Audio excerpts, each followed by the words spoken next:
তো বন্ধুরা দেখতে পাচ্ছেন আমি সব এনসিবি অফ করার পরেও কিছু সমস্যা নেই। আমার এই যে হলুদ এবং দেখতে পাচ্ছেন যে বাইরে যে দুটি তার গেছে হলুদ এবং ব্লু, এই তার দুটিতেই গন্ডগোল হয়েছে। তো এইভাবে তার নিয়ে আসা উচিত নয়।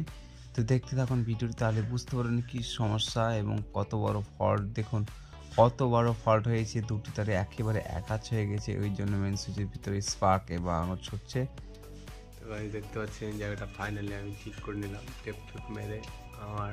হ্যাঁ, তো দেখতে পাচ্ছেন এই যেন হাতের তোলার সঙ্গে সঙ্গেই লাইনগুলো একদম জ্বলে উঠেছে। দেখুন লাইন জ্বলে উঠেছে, মানে বিল্ডিংয়ের লাইন কমপ্লিট হয়ে গেল।